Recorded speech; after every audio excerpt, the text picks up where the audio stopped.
This image, titled Calligrams, is from our early experiments. Let me quote from our 1978 catalog.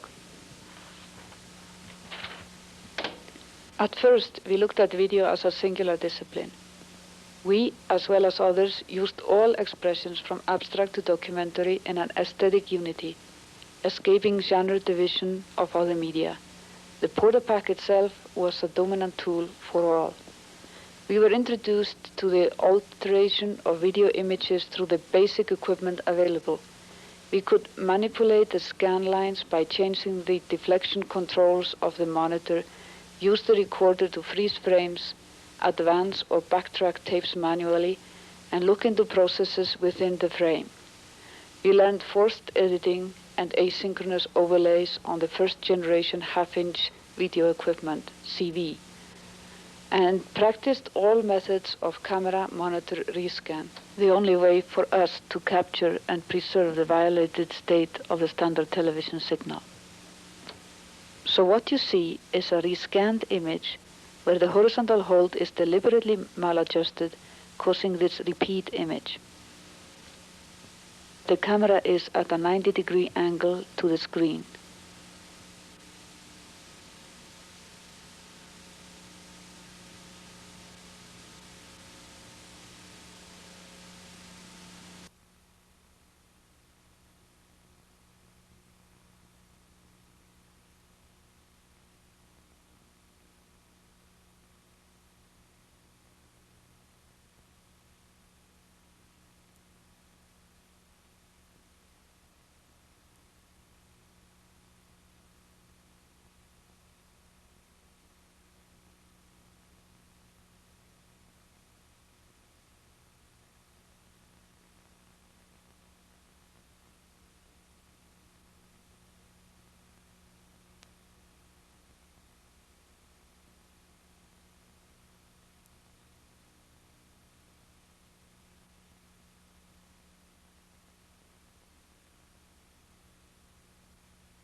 Explain it carefully enough so one would be able to walk up to it and use it. There'll be lots of details ignored, but by explaining it to some degree of detail to give a concept of how it works. First of all, it's a compact way of saying what it is to say that it is a general-purpose analog computer, a general-purpose patch programmable, meaning programmed by patch cables, analog computer, analog to distinguish it from what is normally called a computer, which is a digital computer, which is the kind of thing that does your bills and payrolls and does information storing and retrieval and stuff like that. This is another breed of computer entirely called an analog computer. And it's optimized. What makes it different than most general-purpose analog computers is that this one is optimized for processing video information, for processing television information, although it also can process sound or any other signal within some restrictions. One way to look at this machine, or for that matter, any process in the universe, is to distinguish it into a set of classes that have to do with inputs, processes, and outputs. And although this device has two modules which originate signals, its primary power is in terms of processing signals, taking signals in from the outside, processing them, and then outputting them to a monitor or a TV tape recorder. The only external input that's being used presently in the image processor is the TV camera that's on me, and it's actually being patched through the processor. I can control its gain over here, for instance, make it go away, come back. But it is null processed in that there is no special processing. It's being inputted to the processor and outputted without any processing. Now the camera comes in along this cable here, which is a standard camera cable, goes to these two modules here, which have to do with generating the sync for the camera and stripping the sync off the video signal coming from the camera.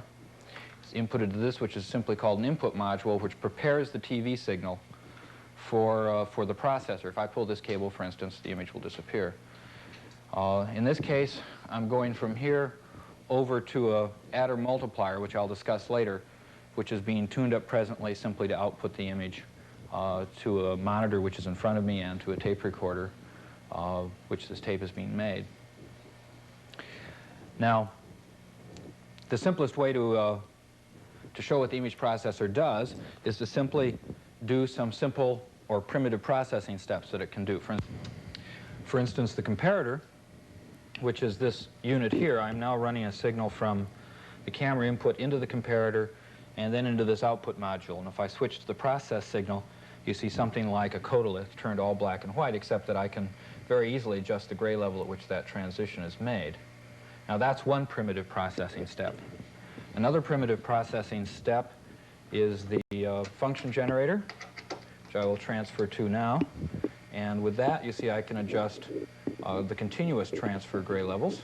There's the white area, middle gray area, and black area, and produce effects that are like solarization, but somewhat more complicated. Another processing step that I can use is the differentiator, which is this module over here, which just extracts edge information. For instance, the white hand, which is a different color than the background, appear at the, or different value than the background, appear at the same value, because all non-changing, all constant values have been thrown out, and I look at edges. Another one is the value scrambler, which is this module here. I'm patching in here and out here, and I'll turn to that process. What that does is divide the value region up into 8 separate value regions, and I have independent control out of each one of those value regions. I'm going down now and adjusting them from white to black, or playing with them from white to black. This module, like other modules, the knobs also can be done by control voltage, which allows for a more complex interaction. Now, the most important thing about the image processor is you get complex effects by patching modules together in various ways. For instance, now what I've done is to take a camera signal, feed it to the comparator, take the output of that signal, feed it to the differentiator, and then to the output module, and you see you get an effect which is quite different than the two modules originally. There are several other modules which I'm going to skip over very quickly, one of which is the adder multiplier, and this allows for very simple combinations of images. For instance, I can use it, for instance, to fade from one image to another. But because these are also voltage controllable, I can have that function performed by control voltage, which presently is being generated up here by an oscillator, and I can vary the frequency that that kind of thing happens. I also can generate standard special effects, as I call them, like this is, for instance, a key. And they all can be generated with this adder multiplier, which is kind of a ubiquitous utility module. It allows combining signals in both simple and complex ways. And now color. Turn your sets to color now. Color in this instrument is handled as three monochrome signals, a red signal, a green signal, and a blue signal. For instance, I'm now on the red signal.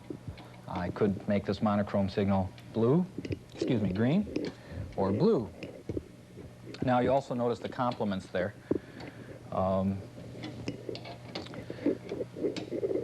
And so any of the processes that I could do in black and white, I can do in color.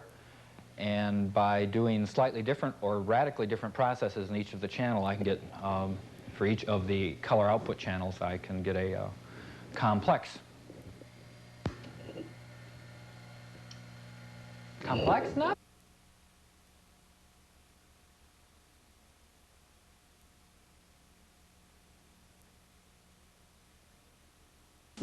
Hi, I'm Dan Sandin, and this tape was provoked by a discussion with Woody and Steina a little while ago.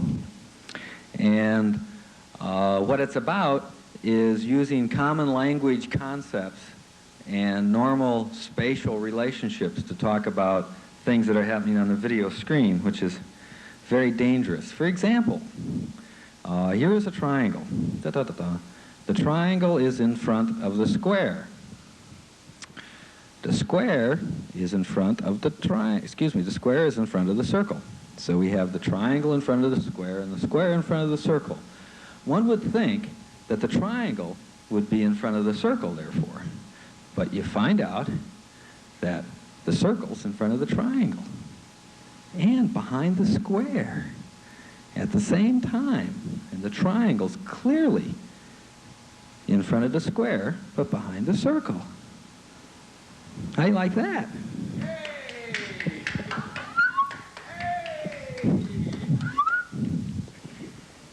Amazing triangle. I'll do it again. As you see, the triangle is in front of the square, and the square is in front of the circle. Triangle is in front of the square, and the square is in front of the circle, and the circle is in front of the triangle, and behind the square.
500 light years.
Howdy to ya. Howdy to ya. General Motors, Chevrolet Division, Farrell Hicks Chevrolet, Chicago, Illinois. Owner of Farrell Hicks, General Manager. Al Ireland, Service Advisor. The rest of the Service Advisors, Mechanic number 22. And all the other folk that'll have a look-see and a listen here to this videotape we're making.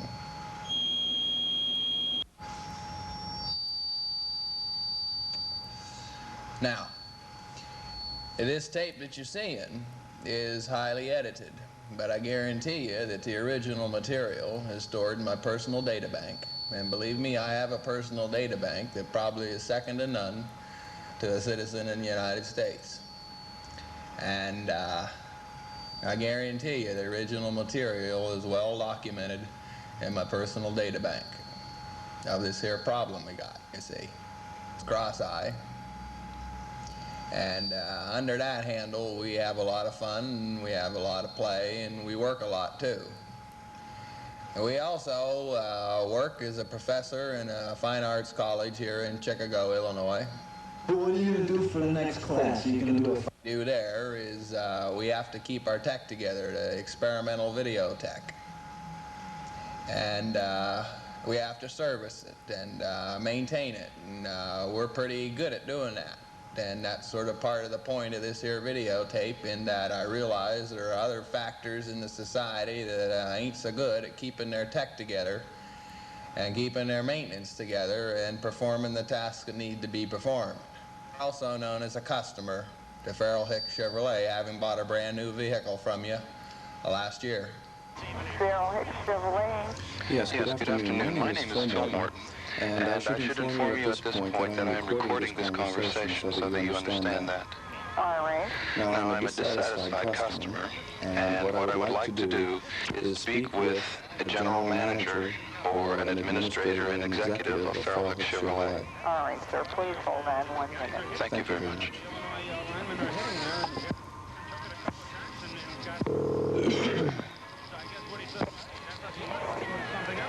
Oh, yeah. Hello. Yes, who am I speaking with? Ed Nowak. Ed, my name is Phil Morton, and I should inform you at this point that I'm recording this conversation so that you understand that. Do you understand that, sir? Well, yeah, why would you be doing that? Okay, because I'm a dissatisfied customer and am in the process, I hope, of getting a happy ending to a string of circumstances that I have... Hello, my name is Phil Morton, and I'm an extremely dissatisfied customer, and I would like to speak with either the owner, Farrell Hicks, or the general manager. Thank you.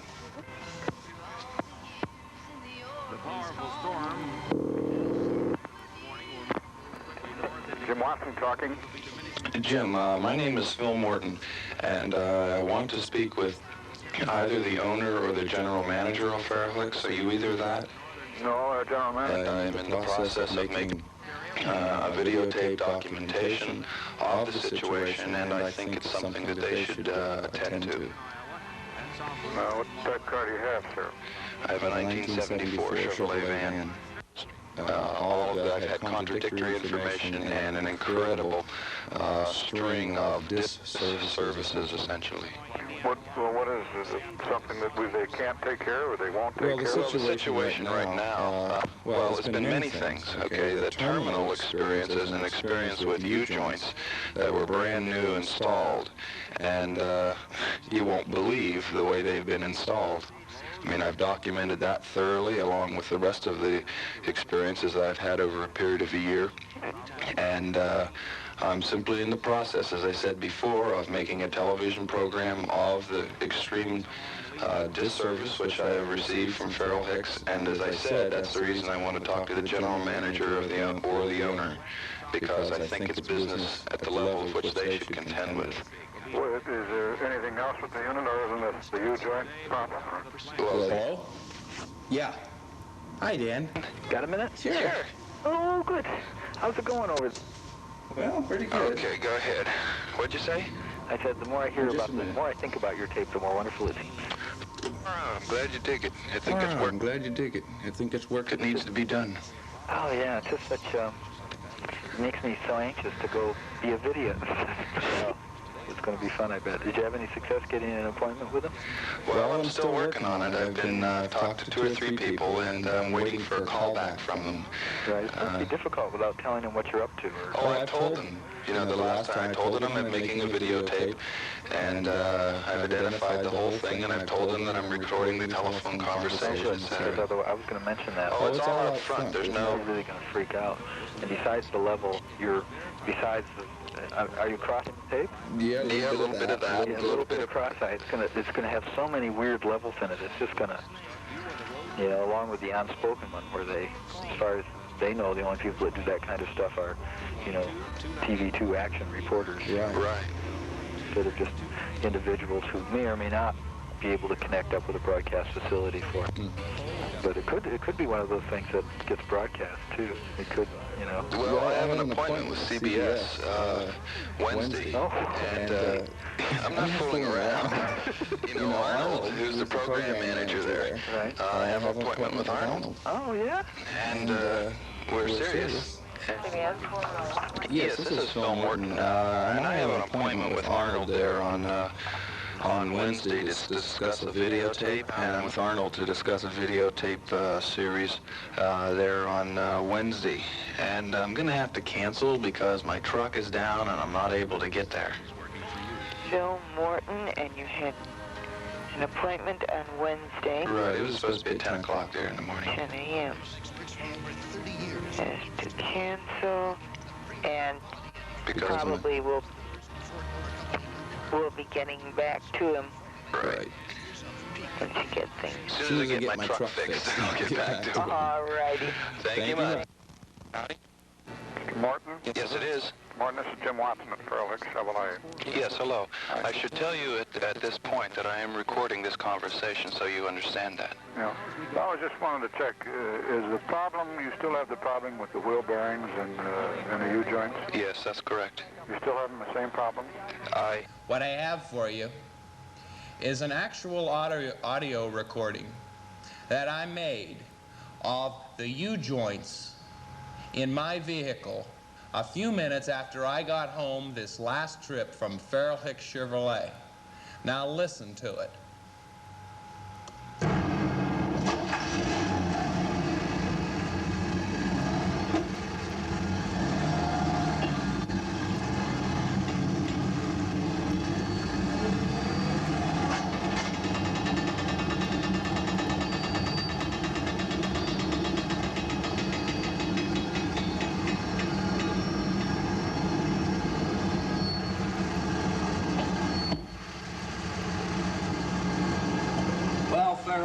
That's what she sounds like right there.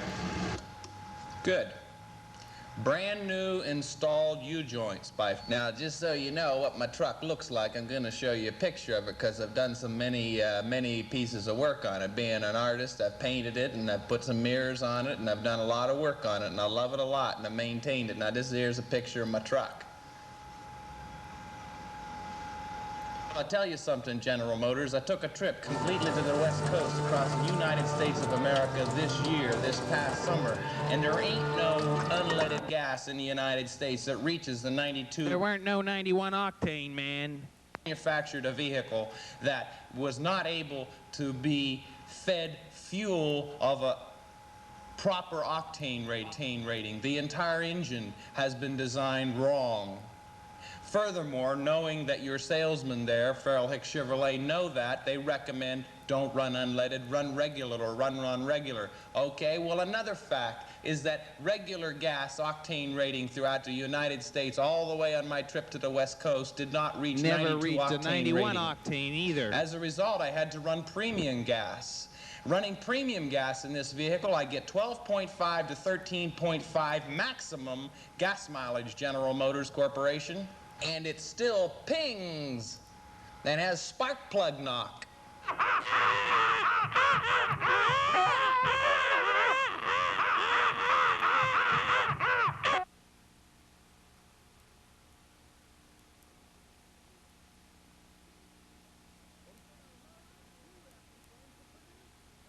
In General Motors, you represent the producers or the transportation module which I gotta use. Now you see, I gotta get to New Mexico to continue the pleasure of living. Because my purty mama is pregnant down there and she's gonna have a baby and she needs brought back to Chicago.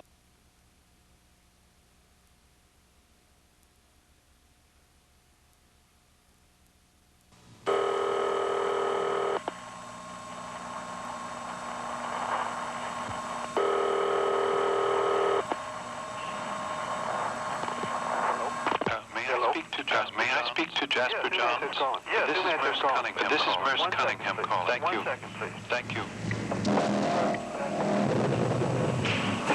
Hello. Jap, hello. Hi. How are you? All right. I'm here at Leo's. Hi, I couldn't. How are you? All right. I'm here at Leo's. I've only heard about it yesterday. Oh, well. I've only heard about it yesterday. Yes, no, I understand. Please give Tanya my love, will you? Yes, I will. Yes, your show is just gorgeous, Jap. I'm glad to be here to see it again. Oh, thank you. It's still up. I'm surprised. Anyway, it's marvelous. How are you? I'm very well, thank you. What happens to you now? Do you go away? Well, I'm trying to finish something out here, and I'm trying to finish a print with Hiroshi. Yes. I don't know how long that's going to take. So I'm not planning to go away. Yes. Well, maybe sometime this week, if you're free, we could have dinner or something. Yes. Oh, that would be marvelous. When does John return? Merce Cunningham's long career has been marked by daring experiment and consummate execution. At Lincoln Center in 1965, he was the first to combine dance with video, foreshadowing a new art form that has become known as video dance. He continues to explore this happy union in this recent work, choreographed especially for the TV screen and supervised in every detail by Mr. Cunningham. Purists among Cunningham admirers may prefer to turn the sound down and enjoy 15 minutes of uninterrupted Merce in silence. What? Do you think that? That's right. I mean, just say yes or no. I think that. Do you think? Really? No, really. Say yes or no. What? Do you think? I think that. I think that they should get their head blown. You think? No, really. I think that. I think that. I think that. Do you think that there's something wrong with it? I think that. Do you think? I think. Do you think? Do you think? Do you think that? What? Do you think? I think.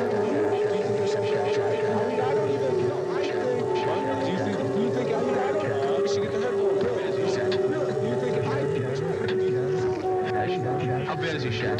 Shack. Is he shack? Shack. Is he shack? Is he shack? Is he shack? Jack. Shack. Is he shack? Shack. How bad is he shack? Shack.